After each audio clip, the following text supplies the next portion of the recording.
नमस्कार। आज पनि केही कुरा बोल्न मन लाग्यो।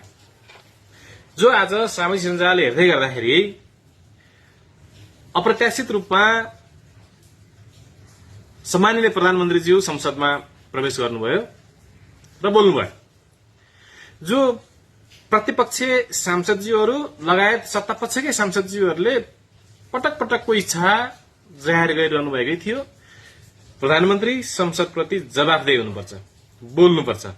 हामीले पनि त्यसको विषयमा बोलिराखेका थियौं।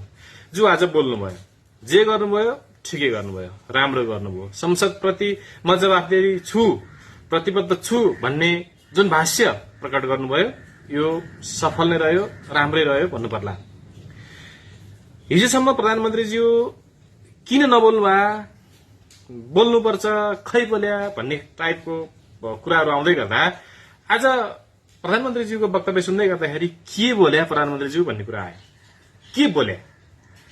सायदै देशको प्रधानमन्त्रीले बोल्नुभएको कुराहरू तथ्य र प्रमाणको आधारमा बोलिएकै हुनुपर्छ। र हामी जो हिजोदेखि भूमि अधिकारको विषयमा बहस र पैरवी गर्दै गर्दा, संघर्ष गर्दै गर्दा भूमि अधिकारको विषयमा धेरै नै आवाजहरू उठाउँदै आइरहेका हौं। जो नेपालमै नेपाली नागरिकले नै नेपालकै भूमि मिचेका छन्, सरकारी जग्गा मिचेका छन्, सरकारी जग्गा मिचेका छन्, गुठी जग्गाहरू मिचेका छन्।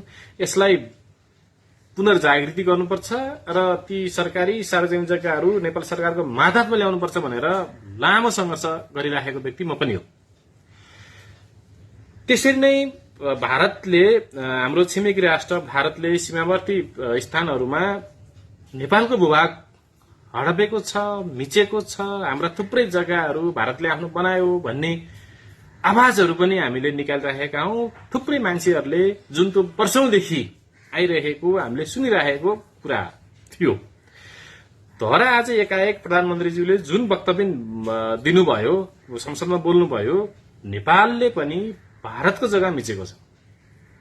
यदि यो तथ्य र प्रमाणमा आधारित छ, यो साँचो हो भने यथाशक्य छिटो 2 महिना 3 महिना कति समय लाग्छ सरकारलाई government to government, G to G एउटा फ्रेमवर्क बनाएर नेपालले यदि साँच्चीकै भारतीय भूमि हडपेको छ भने तत्काल फिर्ता गर्नु पर्यो। हामी स्वाभिमानमा बाँच्ने नेपाली नागरिक हौं। हामी अर्काको 1 इन्च पनि लिँदैनौं र हाम्रो भूमि हामी 1 इन्च पनि छोड्दैनौं। त्यो आम नेपालीले भन्ने कुरा हो, आम सर्वसाधारणले भन्ने कुरा हो।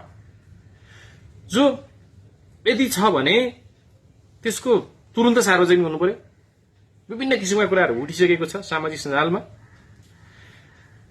भोलि राष्ट्रिय स्वतन्त्र पार्टी यानी कि यो देशको नेपालको सबभन्दा ठूलो दलका पार्टी सभापति भारत जाँदै हुनुहुन्छ भ्रमणको लागि। राजनीतिक भ्रमण भनिएको छ। भोलि प्रधानमन्त्री भारत भ्रमण जाँदै गर्दा अघिल्लो दिन प्रधानमन्त्रीज्यू जो नबोली बसिरहेको संसदमा गएर एकाएक यो कुरा आउनु, पारी पाखामा बाघ कराउनु, खोरमा बाख्रा हराउनु जस्तै हो त। के हो यो? वास्तविक तथ्य जनतालाई सुसूचित गर्नु यो देशको, राज्यको, त्योभन्दा पनि प्रधानमन्त्रीको दायित्व हो, सम्बन्धित निकायको दायित्व हो। के हो वास्तविक तथ्य उजागर गर्नै पर्छ। आजलाई यति नै, धन्यवाद।